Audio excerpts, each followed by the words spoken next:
hear a number of different recordings, and you will have to answer questions on what you hear. There will be time for you to read the instructions, and you have a chance to check your work. All the recordings will be played once only. The test is in 4 sections. Section 1. You will hear a new student on a short summer course getting information from the college receptionist. First, you have some time to look at questions 1 to 5.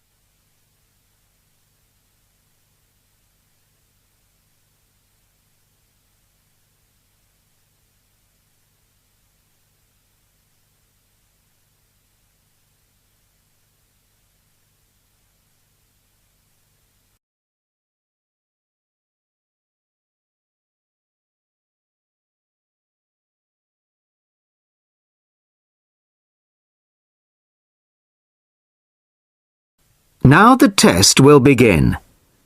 You should answer the questions as you listen, as you will not hear the recording a second time. Listen carefully to the first part of the conversation and answer questions 1 to 5. Sorry to keep you waiting. Okay, here's the information you need. On the first page, there's some info about the college, the facilities, the courses on offer, etc. Then, on these blue pages here, there's an outline of the social activities. You see there, okay? Yes.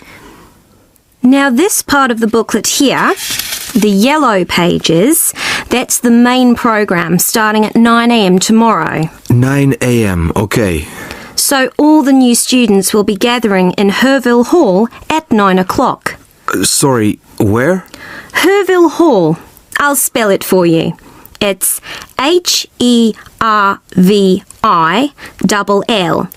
and then Hall for hall, of course. It's the big white building by the entrance. Okay, I've seen it. Right. Anyway, you'll be in there for an hour. First, the Director of Studies will explain the various courses we offer and the requirements for them. Then for the second half hour, the social organiser will tell you more about the social program and Saturday excursions. Is that all clear? Yes, I think so. Then where do I go after that? Yes, okay. After the talks in the hall, there's a break. And then at 11:15, go to classroom 4 to have a placement test. 11:45. This placement test is to find my level in English? Exactly. Then, after the test, all the new students are invited to a special welcome lunch. In the cafeteria? No, not for the welcome lunch. It's in a restaurant near the school, an Indian restaurant. Oh, okay. I don't think I've ever tried Indian food. Do you like spicy food? Yes, I do. Then you'll love Indian. Before you hear the rest of the conversation, you have some time to look at questions 6 to 10.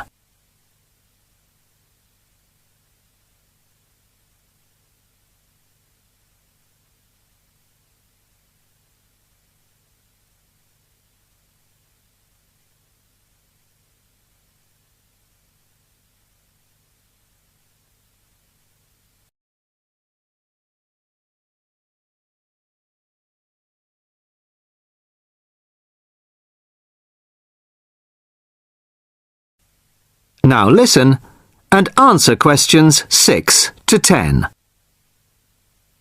So, where's the Indian restaurant? Don't worry, it's really easy to find. Have you got that map I gave you? This one? Yes, that's it. See here, the main entrance to the school? Yes? Well, don't go out of there. There's a smaller entrance here, round the back. Oh, yes, I see. Okay, so you go out of there, past the phone box, and then turn right into this road here, the one that goes along the side of the park. You'll see a supermarket on the left, and then it's just after that on the right. It's quite a big place. You can't miss it. Okay. And one more thing. Is there a post office near here? Post office? Oh yes, of course. Just the other side of the park. Go through the middle of the park and it's there by the park entrance. Thanks a lot. You're welcome. Oh, there's a good cafe near here too. Very popular with the students. Just there. You go out of the main entrance into Varley Road, then turn left at the bank and it's at the end of the street. They do amazing coffee. That's great. Thanks very much. No problem. Enjoy your course. Thanks again. Bye. That is the end of section 1. You now have half a minute to check your answers.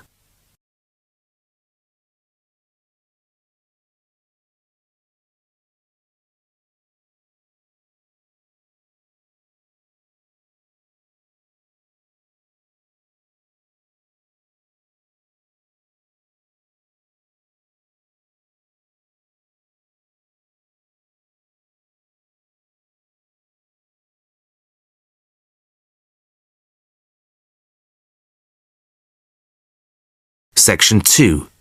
You will hear a member of the local council describing plans to redevelop part of the seafront of a coastal town. First, you have some time to look at questions 11 to 15.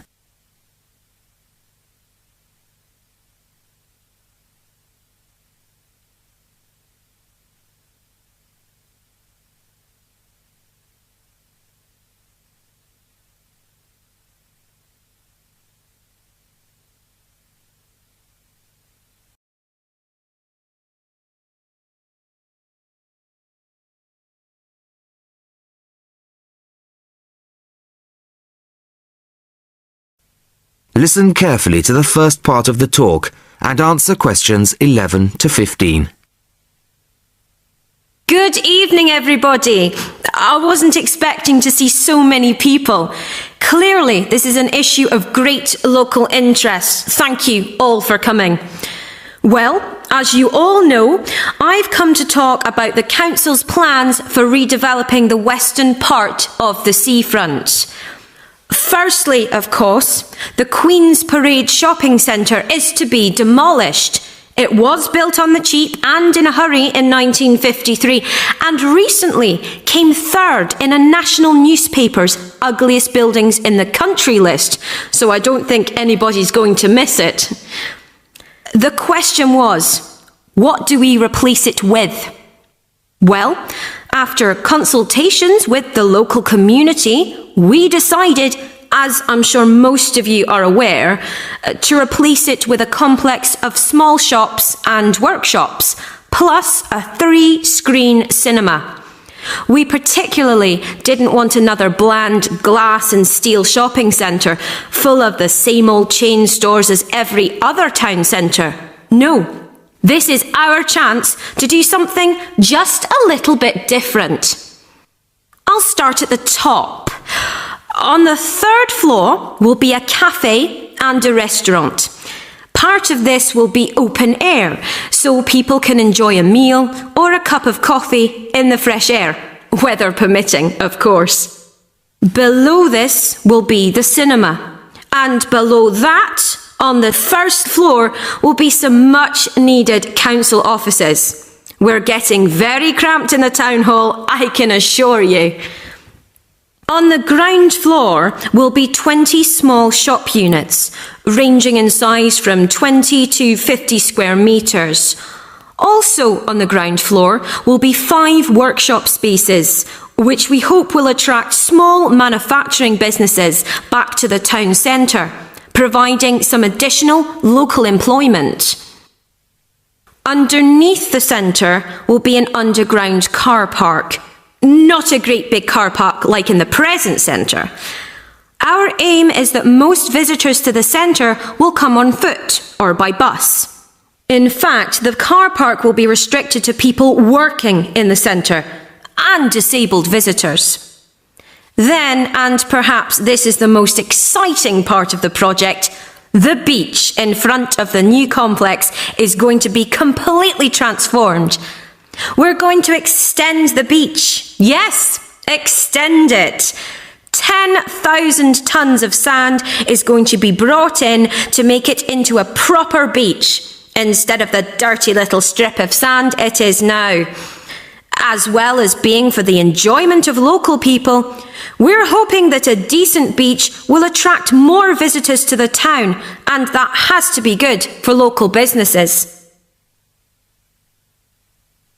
Before you hear the rest of the talk, you have some time to look at questions 16 to 20.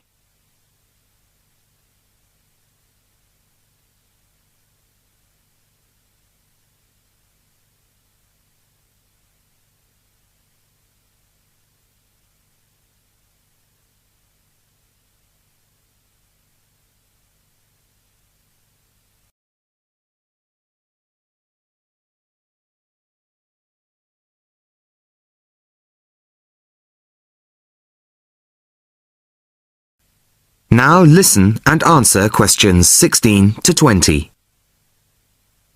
Now I must emphasise that these plans have not yet been finalised. That's what this meeting is about. Of course, it's vital with a project like this that we have the support of local people. After all, we work for you, and it's your money that's paying for it. So, first of all, the plans for the new centre are going to go on display in the town hall. They'll be there from Monday the 5th of March until Friday the 6th of April. Plenty of time for anybody who's interested to get over there and have a look at them, I think. There'll be a suggestions box in the same room as the plans. Anybody who has anything to say is welcome to fill in a suggestions form. These forms will be looked at and taken seriously, you can be sure of that. Then on Tuesday, April the 10th, there'll be another public meeting much like this one, and in this same place. It'll start at 7 o'clock, and there'll be a chance for local residents to address the council. We'll also report back to you on the results gathered in the suggestions box. Anyway, I'd now like to hand you over to my colleague, my fellow councillor. That is the end of section 2. You now have half a minute to check your answers.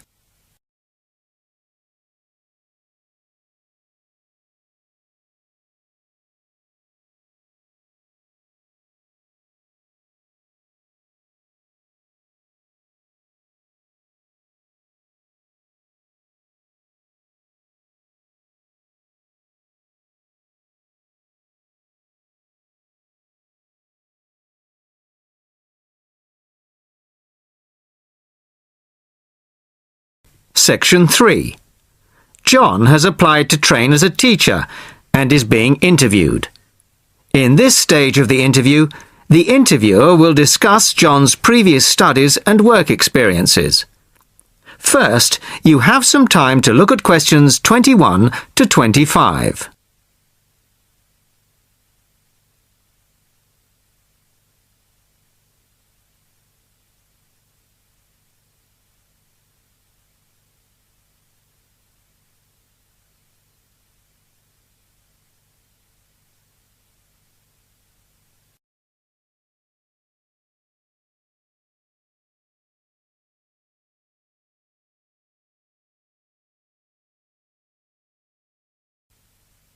Listen carefully to the first part of the conversation and answer questions 21 to 25. Hello, come in and take a seat. You are John Evans? Yes, I am. Well, as I'm sure you're aware, the purpose of this part of the interview is to go over your CV and talk a little further about your previous studies and experiences. Yes. So, your first degree was in French, of course? Yes, with a minor in film studies. An interesting combination. Mostly French films, presumably? Well, European cinema in general, but with a bias towards French cinema. Ah, and your degree took 4 years? Yes. In the third year, I was an exchange student at Bruges University in Belgium. I was there for a full academic year, 9 months. Right. Well, you graduated 2 years ago, and then you took some time out, as it were. Yes, I spent 6 months as a volunteer working on restoring historic buildings in France. Was that with a well-known organisation? They're called Restoration Vacations here, but they operate under different names in several countries. I think they're quite well known. So, it was a 6-month vacation, really? No, I went for a week, but really liked it, and I got asked to stay on as a translator.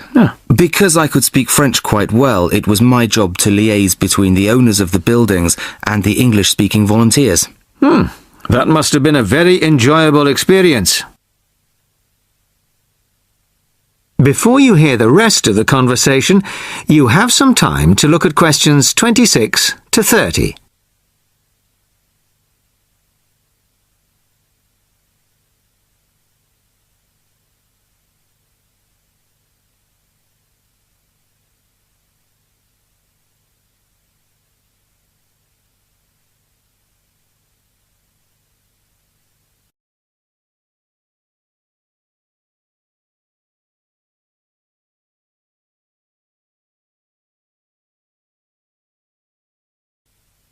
Now listen and answer questions 26 to 30. Well, it was certainly a very enjoyable experience to begin with, but after the first 3 months or so, I actually got a bit bored. I was talking about the same things every day.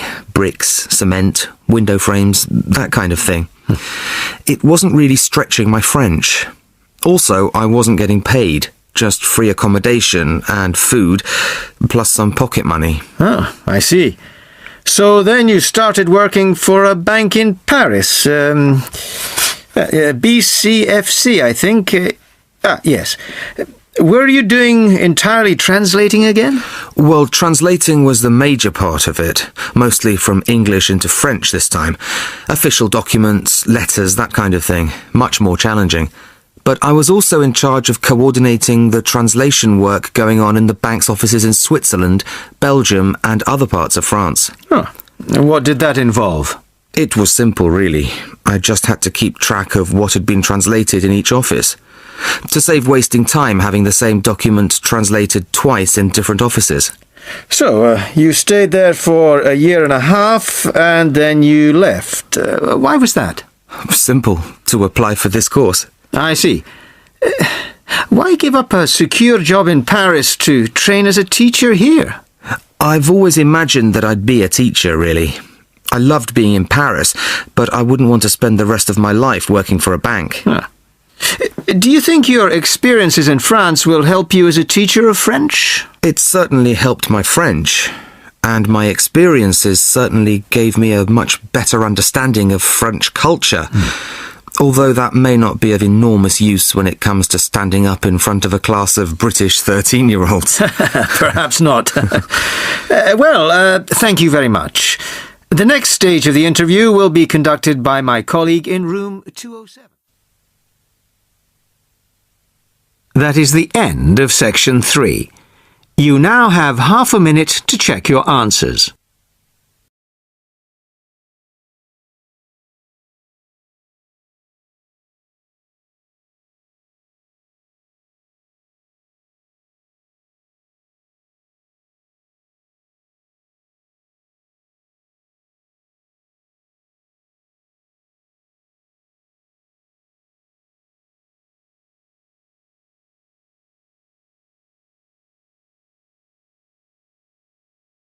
Section 4. You will hear a talk about stray cats. First, you have some time to look at questions 31 to 40.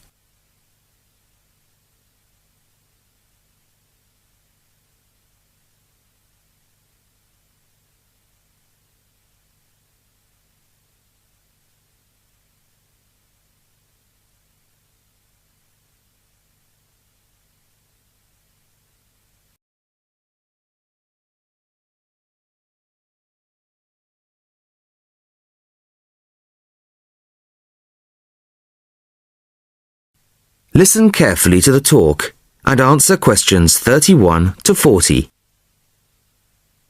Good evening. I'd like to introduce Laura Dunkswell of the Feral Cat Association.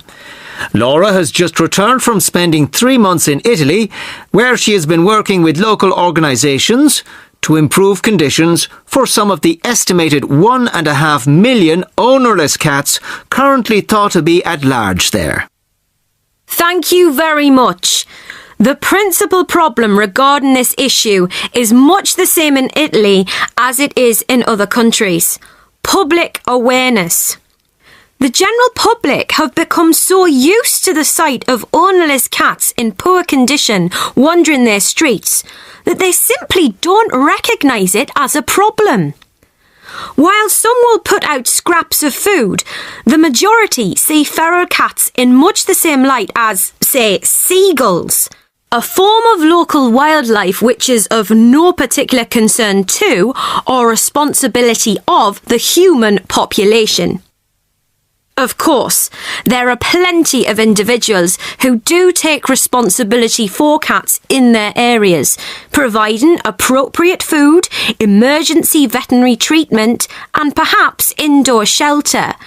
But these people can only provide support for a fraction of the vast numbers of feral cats that exist. So, what's to be done? Find loving family homes for all feral cats? Well, that would be wonderful, of course, but unlikely to happen anytime soon. The two main focuses of our work are sterilisation and education. Sterilisation is usually only performed on female animals. It may seem a drastic intervention, but it benefits both the sterilised cats, who will not have to suffer the health consequences of endless pregnancies, and also the feral cat population as a whole, as controlling numbers reduces competition for whatever slender resources of food may exist. Animals to be neutered are captured and sedated at the point of capture to minimise their stress and discomfort. They are then taken to a temporary centre set up by a local organisation, and the operations are carried out under anaesthetic by trained veterinary surgeons, all of whom kindly donate their time. Now, while domestic cats can recuperate in the comfort of their owners' homes, feral cats have no such luxury. They are kept at the centre for around 24 hours, then returned to the locality from which they came. Dissolving stitches are used, and each cat that has been operated on has the tip of one ear clipped, a sign that the animal has already been neutered. A few animals have been electronically tagged and their progress monitored. In general, it has been found that neutering does not diminish an animal's chances of survival. On the contrary, the evidence suggests that sterilised females have a significantly improved chance of remaining in adequate health. The other focus of our work is, as I said, education, publicising the issue and raising awareness. Our current poster campaign is a translation of the widely used slogan, "A kitten is not just for Christmas." At present, resources are rather limited, but funds permitting, a campaign of radio advertisements is planned, perhaps in the run-up to next Christmas, reminding people that families may quickly become bored with the responsibility of owning a domestic animal. Last year, we used newspaper ads featuring pictures of emaciated strays and highlighting the fact that abandoning an animal simply transfers your problem to somebody else. Which leads me on to the final point I'd like to make. Organisations such as ours are sometimes depicted as being mainly for sentimental animal lovers.